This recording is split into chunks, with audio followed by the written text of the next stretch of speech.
Namaskar.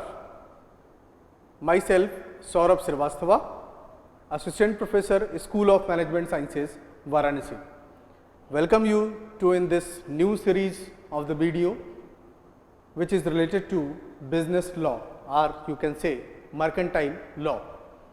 This is my second video. In first video we have discussed about basic concept of the contract as well as classification of the contract. In this video, I am going to discuss about essential elements of valid contract. Essential elements of valid contract. What does means? Already I told you in the first video, valid contract means what? Valid contract are those contracts which satisfied the all rules and regulation of the valid contract. Then all rules and regulation about valid contract. Then what about the all rules and regulation? All rules and regulation means what? All essential elements of the contract. If any of the element is missing in the contract is not able to become valid contract. It means the all essential elements are required to form a valid contract. बात समझ में आई? तो जितने भी element हैं वो सारे element जब रहेंगे तब जाके वैलिड कॉन्ट्रैक्ट बनेगा, नहीं तो वो कॉन्ट्रैक्ट वाइड हो जाएगा. तो let's discuss about the essential element of the valid contract. According to section 10, all agreements are contract if they are made by the free consent of the parties. If they are made by the free consent of the parties, it means the free consent is the one element. Competent to a contract, it means the party must be competent to make a contract. We will discuss.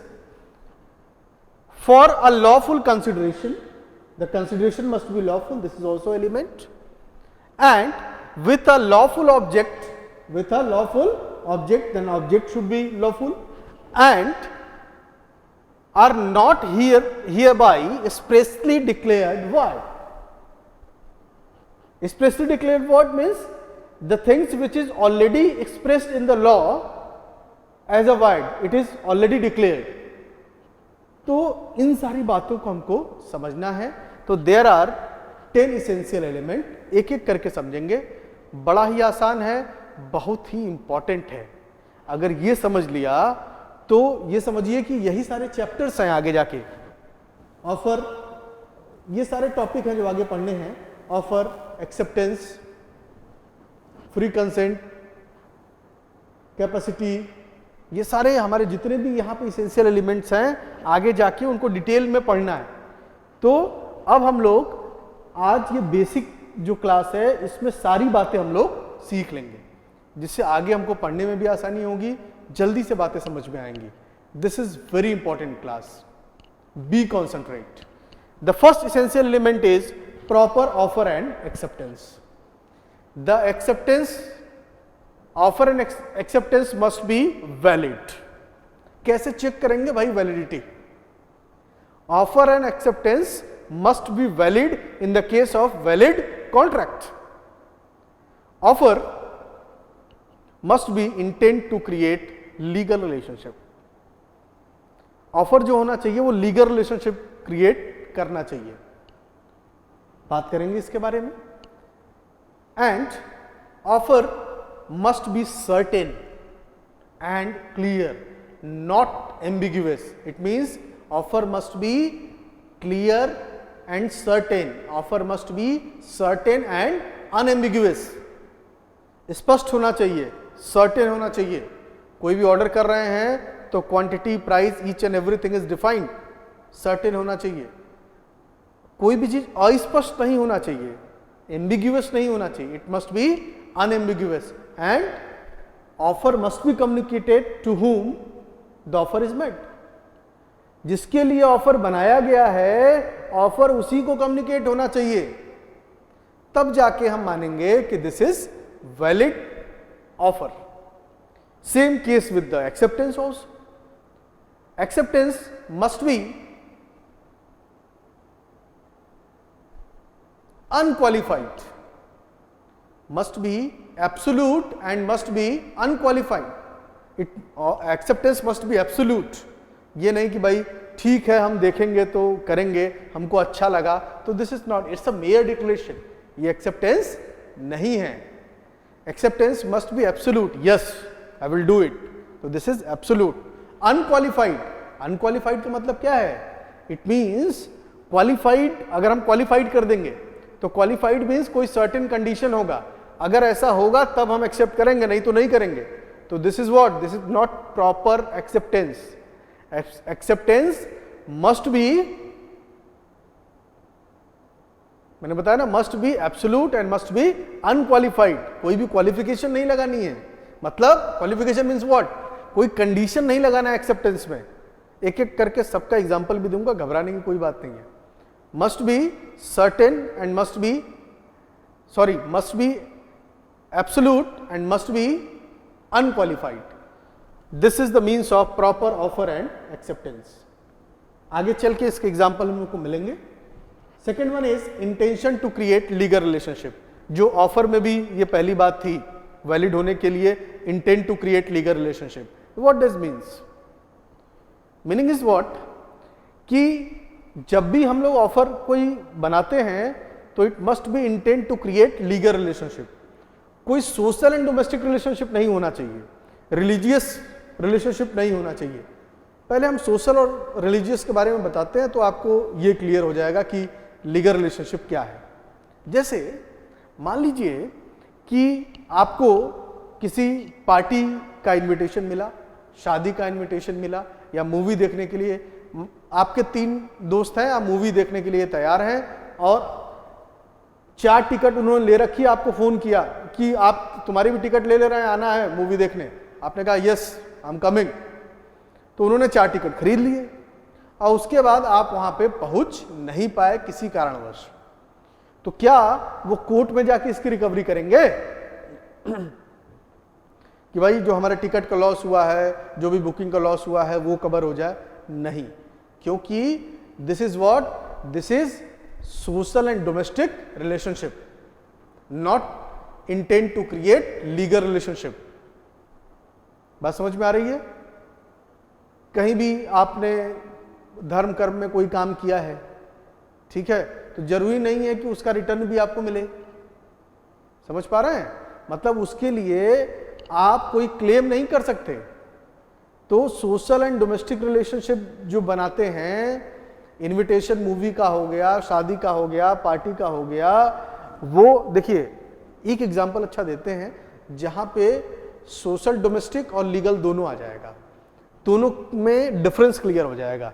मान लीजिए कि आपके college में fresher party है और fresher party में आपने एक रेस्टोरेंट बुक किया कि वहीं पे हम लोग उसी के पार्क में अपना सेलिब्रेशन करेंगे और उसको बुक कर दिया. बुक करने के बाद आपने बोला कि भाई हम ये कुछ एडवांस दिया, बोला कि हम लोग के 100 लोगों की खाने की व्यवस्था होगी, बाकी स्टेज बनेगा, ये सारी चीज़ें होंगी और ये 10,000 रुपये हम आपको एडवांस में देते हैं. आपने 10,000 रुपये एडवांस में दे दिए, लेकिन 10,000 रुपये टोटल कॉस्ट तो थी नहीं, 1 लाख रुपए का मान लीजिए बजट था, तो आपने 10,000 रुपये एडवांस दिए, उसने सारी प्रिपरेशन कर दी और उस दिन वो रेडी हो गया कि आज पार्टी के लिए सारा स्टेज डेकोरेशन ऑल सेट, खाना होना तैयार, और हम लोग वहाँ पार्टी करने गए ही नहीं. मतलब आप लोग वहाँ पार्टी करने गए ही नहीं. जब आप पार्टी करने नहीं गए तो ये भी तो एक भाई एक रिलेशनशिप भी क्रिएट हुआ, लंच पे बुलाया गया था या पार्टी में बुलाया गया था, लेकिन ये क्या है, ये सोशल रिलेशनशिप नहीं है, ये कॉमर्शियल रिलेशनशिप हो जाएगा. यहीं पे जब भी कॉमर्शियल एग्रीमेंट होते हैं, कॉमर्शियल कॉन्ट्रैक्ट बनते हैं, तो ये मान के चलिए this is intent to create legal relationship, जहां पे इनफोर्सिबिलिटी बाय लॉ हो, agreed party is able to enforced and being a party you are bound to do this. तो this is what intent to create legal relationship. जैसे example हमने previous video में दिया था कि मैं अपनी बाइक 50,000 रुपए में रमेश को बेचना चाहता हूं, तो अगर हमारी बात हुई है this is what, this is commercial agreement, तो this is a valid contract intent to create legal relationship. Now the next one is free consent. Free consent क्या है, मैंने पहले वीडियो में भी बताया था। फ्री कंसेंट मीन्स जो भी कंसेंट हो रहा है, स्वीकृति मिल रही है बाय द पार्टी, वो हमेशा बिना किसी दबाव में होना चाहिए, सहमति बिना किसी दबाव के होना चाहिए, without any pressure. Consent without any pressure is free consent. Free consent की और भी मीनिंग है, जब फ्री कंसेंट चैप्टर में पहुंचेंगे तो बताएंगे। Same sense, same thing in a same sense, जैसा हमने कहा वैसा ही आपने समझा, तो this is also called free consent. तो फ्री कंसेंट होना जरूरी है। जैसे हमने वाइडेबल कॉन्ट्रैक्ट के समय डिस्कस किया कि फ्री कंसेंट मिसिंग कब होगा, वो बात कर लेते हैं। जैसे मान लीजिए मैंने पहले भी एग्जांपल दिया है कि किसी की 10 लाख रुपए की जमीन डरा धमका के उससे 4 लाख रुपए में खरीद ली, तो यहां पे आपने उसको डराया धमकाया है, उसने अपने स्वेच्छा से स्वीकृति नहीं दी है। One party is threatening to another party to sell his land for 3 lakh rupees, but actual is what, land price is 10 lakh, but he is ready to sell his land due to coercion, due to threatening. ये coercion है free consent में पहला, कि अगर कोएर्जन का case है तो this is means कि फ्री कंसेंट वहां पे नहीं है। किसी के साथ आप फ्रॉड कर रहे हैं तब भी कंसेंट नहीं है। अपनी पोजीशन का फायदा उठा रहे हैं, बॉस ने क्या किया कि one party is able to dominating the will of other party. It means कि एक पार्टी ऐसे पोजीशन में है कि आपके विल को डोमिनेट कर सके, आपका शोषण कर सके। तो एक बॉस अगर आपसे वो काम कराता है जिसके लिए आप बाउंड नहीं हैं, आप पे दबाव बना के, तो वहां पर भी फ्री कंसेंट नहीं है। तो free consent is the also very important essential element of the valid contract. Free consent होना चाहिए, स्वतंत्र स्वीकृति दोनों पार्टी की तरफ से होनी चाहिए। This is called free consent. Now the next one is capacity of parties. Capacity of party means what, कि party must be capable to make a contract, must be competent to make a contract. भाई eligibility criteria set है कि आप contract बना सकते हैं या नहीं बना सकते, उसी को बोलते हैं capacity of parties. In other word, in a simple word you can say that this is what, this is eligibility criteria to make a contract. Eligibility criteria for whom? For the parties who are going to enter into the contract. So this is very simple कि there are three criteria. There are three criteria. The party must be majority in age. Majority in age 18 साल के ऊपर होना, उम्र आपकी 18 साल के ऊपर होनी चाहिए। कुछ एक्सेप्शन भी है जहां पे 21 साल का है इन द केस ऑफ वर्ड। तो 18 वर्ष के मतलब आप मेजॉरिटी इन एज होने चाहिए अगर कॉन्ट्रैक्ट बनाना है, पहला। Second word, must be sound minded, not, देखिए वहां पे क्या है, आप मेजॉरिटी इन एज होनी चाहिए, इसका मतलब माइनर नहीं होना चाहिए। Second one is must be sound minded, मतलब आप अनसाउंड माइंडेड नहीं होने चाहिए। And the third one is not disqualified by the any other law. 3 criteria है। द फर्स्ट वन इज कि majority in age, second one is must be sound minded and not disqualified by the any law. अगर ये 3 criteria आप पूरा करते हैं तो now you are capable to make a contract, you are competent to make a contract. तो this is also essential element, the party should be, not should be, must be competent to make a contract. Competency is required. Now the next one is lawful consideration and 6th one is lawful object. दोनों एक साथ cover करते हैं, lawful consideration and lawful object.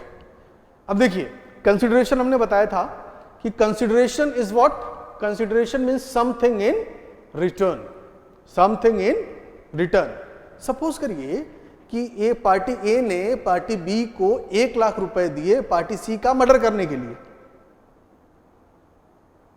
ठीक है। Consideration यहाँ पे consideration एक बार मैंने बताया भी था, फिर से बता देता हूँ, फिर इस एग्जाम्पल पे आता हूँ। Consideration means what? Something in return. Something in return means what? जैसे मैं अपनी bike, I want to sell my bike for 50,000 to the Ramesh, तो इस कॉन्ट्रैक्ट में हमको क्या मिला? हमको 50,000 रुपए मिलेगा। रमेश को क्या मिलेगा? बाइक मिलेगी। तो मेरे लिए कंसिडरेशन क्या हुआ? मनी। रमेश के लिए कंसिडरेशन क्या हुआ? बाइक। समथिंग इन रिटर्न, जो पार्टी को रिटर्न में मिलता है, this is called consideration and it must B lawful. फिर से उसी एग्जांपल पे आते हैं। ए ने बी को 1 लाख रुपए दिए सी का मर्डर करने के लिए, तो बी को क्या मिला? बी को 1 लाख रुपए मिला। और दूसरा ए को क्या मिला? उसके बदले में सी का मर्डर। तो सी का मर्डर क्या है? ये लॉफुल है। It is forbidden by law. It is forbidden by law, ये गैर कानूनी है। तो इसका मतलब कि यहां पे इस केस में क्या है कि आपका जो कंसिडरेशन है वो लॉफुल नहीं है। वैसे ही लॉफुल ऑब्जेक्ट के बारे में देख लेते हैं, जिस ऑब्जेक्ट में हम डील कर रहे हो कॉन्ट्रैक्ट में। चलो एक ऐसा एग्जांपल देते हैं जिसमें दोनों आ जाएगा। मान लीजिए कि 4 मित्र लोग हैं, 4 लोग इकट्ठा हुए और बोले कि आज चलो चोरी करने चलते हैं किसी ज्वेलरी की दुकान में। 4 चोर हैं और वो ज्वेलरी की दुकान में चोरी किए और उसके बाद चोरी करने के बाद आए तो आपस में उसको डिस्ट्रीब्यूट कर रहे थे। आपस में उसका चोरी का सामान जो है वो डिस्ट्रीब्यूशन कर रहे थे। जो चोरी का सामान है, जो आपस में डिस्ट्रीब्यूशन का वो लोग कॉन्ट्रैक्ट बना रहे हैं कि इतना % हम लेंगे, इतना % आप लेंगे, इतना % आप लेंगे, ये आपस में कॉन्ट्रैक्ट बना रहे हैं। यहां पर जो सामान है वो ऑब्जेक्ट है, वो ऑब्जेक्ट है। और वो कैसा है? वो सामान कैसा है? चोरी का। सामान चोरी का, चोरी करके लाए थे ना, वो सामान चोरी का है। तो ऑब्जेक्ट क्या हो गया? अनलॉफुल हो गया। तो लॉफुल और consideration both must be lawful. Means lawful object भी चाहिए और लॉफुल कंसिडरेशन भी चाहिए। तो this is the means of lawful consideration and lawful object. Now the next one, and very confusing, पढ़ने से समझ नहीं आता कि ये क्या है। Agreement not expressly declared wide. Agreement not expressly declared wide. Specially declared void मतलब व्हाट? मतलब पहले से वो स्पेशली डिक्लेयर्ड वाइड ना हो। ऐसा कोई काम मत करिए जो पहले से ही मना किया गया है कि नहीं ये ऐसा काम करेंगे तो वाइड होगा। एज पर सेक्शन 24 to 30 में restraint to marriage, restraint to legal proceeding, restraint to business, restraint to wager, ये 4 कंडीशन हैं। जहां पे ध्यान से समझिएगा, एक करके एग्जाम्पल 1-2 आपको समझाने की कोशिश मैं करता हूं। कि मान लीजिए कि ए मेल है और बी फीमेल है। ए ने बी से कहा, फीमेल से कहा कि अगर आप, बी की शादी ऑलरेडी सी से तय है, 3 पार्टी है, ए, बी और सी। बी और सी की शादी तय हो गई है, इनकी मैरिज होने वाली है। फिर ए ने बी से कहा कि अगर ये शादी रोक देती हो, नहीं करती हो, तो हम तुमको 1 लाख रुपए देंगे। ए ने बी से कहा कि अगर ये शादी रोक देती हो, रेस्ट्रेंट टू मैरिज अगर हो जाता है, तो हम आपको 1 लाख रुपए देंगे। तो बी ने शादी नहीं की, बी ने शादी नहीं की। तो नाउ क्वेश्चन इज व्हाट कि is B is entitled to recover the 1 lakh rupees to A? No. Why? इसलिए कि restraint to marriage is already, restraint to marriage is expressly declared void, is expressly declared void as per section 24। It is expressly declared void. मतलब शादी को रोकने के लिए बनाया गया कोई भी कॉन्ट्रैक्ट आपका एक्सप्रेसली डिक्लेयर्ड वाइड है, पहले से ही वाइड है। अगली बात करते हैं। मान लीजिए कि वाराणसी में गुदौलिया पे 2 दुकानें लगती हैं। तो एक को बोला कि ऐसा है कि तुम अपना दुकान अगर बंद कर दोगे, ए ने बी से कहा कि अपना दुकान तुम अगर बंद कर दोगे, 2 गोलगप्पे की दुकान है, एक ने दूसरे से कहा कि तुम अपनी दुकान यहाँ नहीं लगाओगे तो हम तुमको 1 लाख रुपए देंगे, फिर आके कहीं और जाके अपना अरेंजमेंट कर लेना, या कुछ और, जैसे भी उन्होंने वहां पे बिजनेस करने के लिए उनको मना किया, उसके बदले में 1 लाख रुपए देने के लिए तैयार हुआ। तो उसने कहा कि चलो ठीक है, 1 लाख रुपए हमको दे देना, हम दुकान अपना हटा लेते हैं। तो उसने अपनी दुकान हटा ली, और उसके बाद वो बोला कि 1 लाख रुपए हमको दीजिए। तो पार्टी ने कहा कि नहीं, हम तुमको 1 लाख रुपए नहीं देंगे।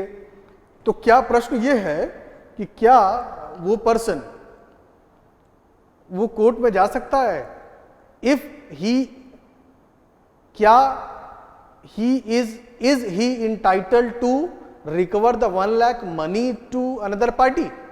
No, क्योंकि किसी के बिजनेस को रोकने के लिए किया गया कॉन्ट्रैक्ट ऑलरेडी डिक्लेयर्ड वाइड है। तो this is the means of agreement not expressly declared wide. Agreement जो होना चाहिए वो नॉट एक्सप्रेसली डिक्लेयर्ड वाइड होना चाहिए, कि जो एक्सप्रेसली डिक्लेयर्ड वाइड ना हो। अगर एक्सप्रेसली डिक्लेयर्ड वाइड होगा तो वो कॉन्ट्रैक्ट वैलिड नहीं होगा। Now the next one is certainty of meaning. Certainty of meaning, ये देखिए ऑफर के समय आया था सर्टेन, हमने बोला था ना मस्ट बी सर्टेन, ये भी आया था, और intention to create legal relationship भी आया था, हमने बोला था आगे आएगा, सारा एग्जांपल बताएंगे। सर्टेनिटी ऑफ मीनिंग, देखिए जब कॉन्ट्रैक्ट बनता है it must be certain, terms and condition जो होना चाहिए must be certain. Suppose there is one oil dealer who deal in a several kind of oil, कई प्रकार के तेल में वो डील करता है। तो हमने बोला कि हमको 100 टन ऑयल चाहिए, 100 टन ऑयल का ऑर्डर हमने दिया उसको। तो ये कॉन्ट्रैक्ट वैलिड है या वाइड है? आप लोग को लग रहा होगा कि 100 टन इसमें क्या गलत है, ये तो वैलिड है, लेकिन ये वाइड है। क्यों? क्योंकि ये क्लियर नहीं हुआ कि कौन सा ऑयल, कोकोनट ऑयल भी है, मस्टर्ड ऑयल भी है, सब कई प्रकार के ऑयल है उसके पास। तो आपने कौन सा ऑयल दिया, इसकी सर्टेनिटी ऑफ मीनिंग नहीं निकल रही है, इसलिए in this case the contract is become wide. अगर कंडीशन चेंज करते हैं, अगर वो ऑयल डीलर केवल एक ही ऑयल में डील करता तो उस कंडीशन में क्या होता कि 100 टन ऑयल दिया, तो in this condition the contract is valid, the contract is valid, क्योंकि अब वहां पे स्पेसिफाई नहीं करना है कौन सा ऑयल, हम एक ही ऑयल बेचते ही हैं, आपने 100 टन बोला, आपने बेच दिया, तो दिस इज वैलिड। तो it means certainty of meaning must be there in the case of valid contract. Now the next one, possibility of performance. Possibility of performance, कोई ऐसी बात, कोई ऐसा प्रॉमिस ना करें, कोई ऐसा कॉन्ट्रैक्ट ना बनाएं जो पॉसिबल ही ना हो। किसी एक ने बोला कि ऐसा है कि आप हमको 1 लाख रुपए दीजिए, अभी ये जो डेड बॉडी है, अभी मुर्दे में मैं जान फूंक दूंगा, ये उठ के बैठ जाएगा, 1 लाख रुपए आप हमको दीजिए। What is this? Is it possible? No. तो इसलिए ये कॉन्ट्रैक्ट क्या है, ये वाइड एब इनिशियो का केस है। वाइड एब इनिशियो मतलब void at initial stage, previous video में हमने बताया था, वाइड एट इनिशियल स्टेज मतलब unable to perform it, impossible है। तो performance of, possibility of performance होना चाहिए, ऐसा वादा करिए जो पॉसिबल हो, जो हो सके, जो पॉसिबल ना हो वैसा कोई कॉन्ट्रैक्ट ना बनाए, नहीं तो वाइड होगा। And the last one is legal formalities. जितने भी भाई हम जमीन खरीद रहे हैं, तो जमीन को जो वैल्यू है उसी के हिसाब से स्टाम्प ड्यूटी चार्ज लगेगा। बोलिए, stamp duty charge is according to your land value, किस लोकेशन में ले रहे हैं उस पर डिपेंड करेगा, कितने जगह सिग्नेचर करना है, आपकी आईडी लगेगी, एड्रेस प्रूफ लगेगा, जितनी भी लीगल फॉर्मेलिटीज हैं, अगर आप इसको नहीं पूरा करते हैं तो आपका कॉन्ट्रैक्ट वाइड तो नहीं होगा, लेकिन अनइन्फोर्सेबल हो जाएगा। ये भी हमने बताया था at the time of classification of contract. तो ये लीगल फॉर्मेलिटीज पूरा होना चाहिए, जो भी फॉर्मेलिटीज हैं, नहीं होगा तो कॉन्ट्रैक्ट आपका अनइन्फोर्सेबल हो जाएगा। That's all about essential element of the contract. ध्यान रखिएगा, बहुत ही इंपॉर्टेंट है। थैंक यू सो मच, धन्यवाद।